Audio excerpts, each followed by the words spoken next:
रामकृष्ण हरी मंडळी. माऊली ज्ञानोबरायांचा सोहळा म्हणजे अखिल विश्वामधला सर्वात मोठा पंढरपूरच्या मार्गाने निघणारा हा आषाढी वारीचा सोहळा आहे. याही वर्षी सर्व आनंदामध्ये हा सोहळा पंढरपूरच्या मार्गाने निघालेला होता. कधी हा सोहळा पंढरीला जाईन आणि मी त्या विठुरायाच्या चरणावर दर्शन घेईल असं सर्व वारकऱ्यांच्या मनामध्ये एक भाव रुजलेला होता. सर्व वारकरी आनंदाने दुमदुमले होते. कुणी टाळ वाजतय, कुणी विठुरायाची मूर्ती अंगावर घेतय. आणि याही वर्षी माऊली ज्ञानोबरायांच्या मंदिराचा कळस हलताच पालखीचे प्रस्थान झाले होते. यावरून आपल्याला माऊली ज्ञानोबरायांचे चैतन्य रूपे असण्याचा साक्षात्कार दिसून येतो. पण मंडळी, तुम्हाला माहिती आहे का, एकदा माऊली ज्ञानोबरायांच्या चैतन्य रूपे असण्यावरही प्रश्न उठवण्यात आला होता. अंधश्रद्धा निर्मूलन समितीच्या एका सदस्याकडून माऊलींची समाधी उघडण्याचा प्रयत्न करण्यात आला होता. 1972चा काळ अंधश्रद्धा निर्मूलन वाल्यांचा होता. मग त्यांची दृष्टी पडली माऊली ज्ञानोबरायांच्या समाधीवर. संजीवन समाधी म्हणजे काय हे जाणून न घेता त्यांनी डायरेक्ट आळंदी गाठली. त्यावेळी घडलेली सविस्तर घटना थोर शास्त्रज्ञ आर्यन शुक्ल यांनी सांगितली. त्यावेळी वारकरी संप्रदायाचे थोर व्यक्ती हरिभक्तपरायण मामासाहेब दांडेकर हे होते. त्यांनी शुक्ला साहेबांना फोन केला. आळंदीची समाधी उघडण्यासाठी काही अंधश्रद्धा निर्मूलनचे लोक येत आहे. त्यांचं असं म्हणणं आहे की जर संत ज्ञानेश्वर महाराजांनी जिवंत समाधी घेतली तर ते शरीर रूपाने जिवंत असतील किंवा त्यांच्या शरीरातील हाडे तरी सापडतील. मामासाहेबांसमोर खूप मोठा प्रश्न पडलेला होता की या अंधश्रद्धा निर्मूलन वाल्यांना थांबवायचं कसं. त्यावेळी शुक्ला साहेबांनी मामासाहेबांना सांगितलं, माऊली पाहून घेतील. दुसरा दिवस उजडला. सकाळी 200-250 माणसांची ट्रक पुण्याहून आळंदीला जाणार आहे असं समजल्यानंतर त्यांच्या अगोदर मामासाहेब दांडेकर व शास्त्रज्ञ शुक्ला साहेब आळंदीला पोहोचले होते. शुक्ल साहेबांनी सोबत 3 मीटर्स घेतलेले होते. त्यातला एक होता गीगर काउंटर. या मीटरच्या साहाय्याने एक्स-रे, अल्ट्रा, गॅमा, बीटा या नावाचे जे किरण किंवा ऊर्जा असते ते एखाद्या ठिकाणी आहेत की नाही हे शोधून काढू शकतो. ते मीटरवर दाखवले जाते. तो मीटर संत ज्ञानेश्वर महाराजांच्या समाधीपासून 6 फूट अंतरावर ठेवलेला होता.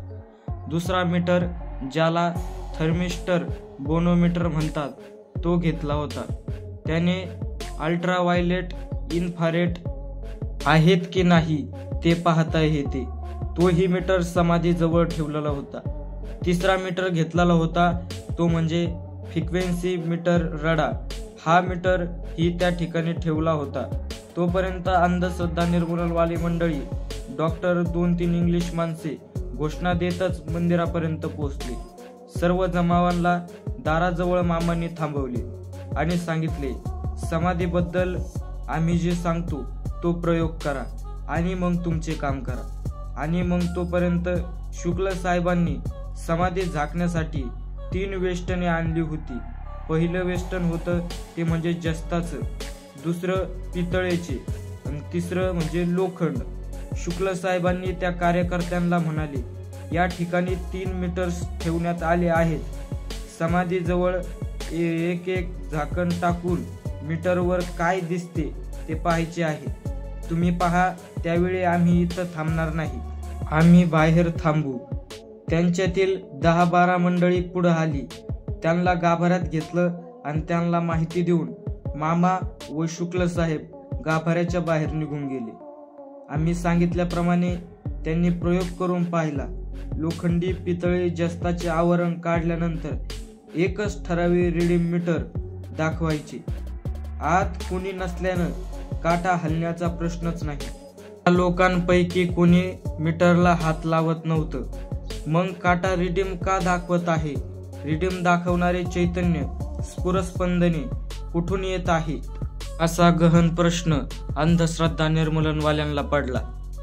यामध्ये कोणत्याही प्रकारचा जादूटोणा, हातचालाकी नव्हती हे त्यांच्या लक्षात आलं.